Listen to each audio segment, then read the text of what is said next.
Hello అండి, అందరూ ఎలాగున్నారు? బాగున్నారా? మరొక కుకింగ్ వీడియోతో మీ ముందుకైతే వచ్చేసాను. ఈరోజు అత్తమ్మ పుదీనా పచ్చడి అయితే మేక్ చేస్తుందనమాట. కంప్లీటెడ్ వీడియో ఎక్కడ స్కిప్ చేయకుండా అయితే చూసేయండి.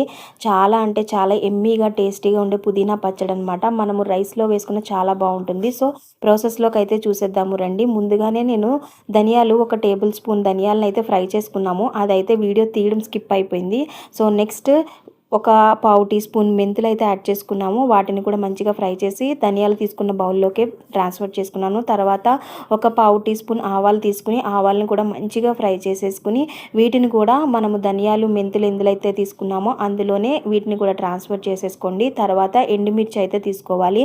ఎండుమిర్చి మేము తీసుకున్న కొత్తిమీర పుదీనా క్వాంటిటీకి తగ్గట్టు మేమైతే ఎండుమిర్చి తీసుకున్నాము. అండ్ మేము తీసుకున్న ఎండుమిర్చి కూడా కారం చాలా ఎక్కువ ఉంటుంది. అందుకని మేము తీసుకున్న క్వాంటిటీకి ఒక 10-11 వరకు ఎండుమిరపకాయలు అయితే తీసుకున్నాం. మీరు ఎంతైతే కారం తింటారో ఆ కారానికి తగ్గట్టు మీరైతే ఎండుమిర్చి అనేది తీసుకోవాలి. సో వీటిని కూడా మంచిగా ఫ్రై చేసేసుకుని వీటిని బౌల్లోకి ట్రాన్స్ఫర్ చేసుకుని చల్లారనివ్వాలి. ముందుగానే కొత్తిమీర పుదీనా అనేది వాష్ చేసి పెట్టుకున్నాము.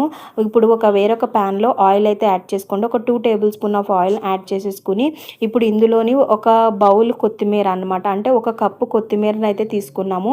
ఈ కొత్తిమీర కొంచెం మంచిగా ఫ్రై అయిన తర్వాత మనం చేస్తున్నది పుదీనా పచ్చడి కాబట్టి కొత్తిమీర కంటే మనకి పుదీనా క్వాంటిటీ ఎక్కువ ఉండాలి. ఒక కప్పు కొత్తిమీరకి 2 కప్పుల పుదీనాను అయితే తీసుకుని వీటిని మొత్తం అంతా పచ్చివాసన పోయేంత వరకు మంచిగా దగ్గరుండి ఫ్రై చేసుకోండి. పచ్చళ్ళు ఇలాంటివి ఏమన్నా మనం దగ్గరుండి చేసుకుంటేనే వాటికి మంచి టేస్ట్ అనేది వస్తుంది.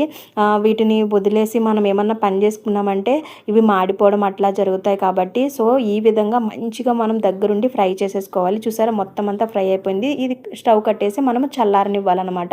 ఇది చల్లారేలోపు మనం ఏం చేద్దామంటే ముందుగానే మనము ఫ్రై చేసుకున్నాము కదా ఎండుమిరపకాయ, ధనియాలు, మెంతులు, ఆవాలు, వాటిల్లోనే కొంచెం ఉప్పు వేసి తర్వాత వెల్లుల్లిపాయలు వేసి మంచిగా కోర్స్గా గ్రైండ్ చేసేసుకుని చల్లారిపోయిన కొత్తిమీర పుదీనాను కూడా ఇందులో యాడ్ చేసుకోండి. ముందుగానే చింతపండుని, నిమ్మకాయ సైజ్ అంత చింతపండుని వేడి వాటర్లో కొంచెం గుజ్జు వచ్చేలాగా అత్తమ్మ అయితే నానబెట్టింది. దాన్ని ఇప్పుడు ఇందులో యాడ్ చేసుకుని మీకు తగ్గట్టు పులుపుకు తగ్గట్టు మీరు యాడ్ చేసేసుకుని మంచిగా మిక్సీ పట్టేసుకోవాలి. చూసారు కదా, ఈ విధంగా మిక్సీ పట్టేసుకున్నదాన్ని ఇప్పుడు తాలింపు అయితే వేసుకుందాము.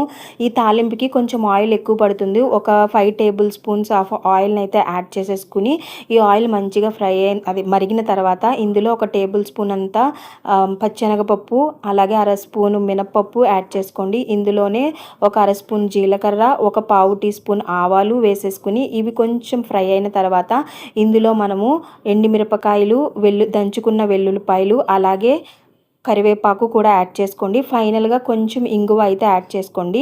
ఇందులోనే మీరు మిక్సీ చేసుకున్న మిశ్రమాన్ని అయితే వేసేసుకోవచ్చు, కొత్తిమీర పుదీనా అనేది. లేదు అని అంటే ఈ తాలింపు వేసేసుకున్న తర్వాత ఈ కొత్తిమీర పుదీనా అనేది ఒక బౌల్లోకి ట్రాన్స్ఫర్ చేసుకుని ఈ తాలింపుని అందులో మిక్స్ చేసేసుకోండి.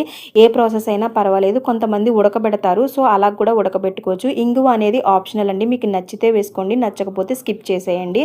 సో ఇప్పుడు అత్తమ్మ బౌల్లోకి పచ్చడినంతా తీసేసుకుని ఈ తాలింపుని అందులోకి వేసేసి మంచిగా మిక్సీ అయితే చేసేసింది అనమాట. మిక్స్ చేసేసింది, శుభ్రంగా మొత్తం అంతా మిక్స్ చేసేసింది అనమాట.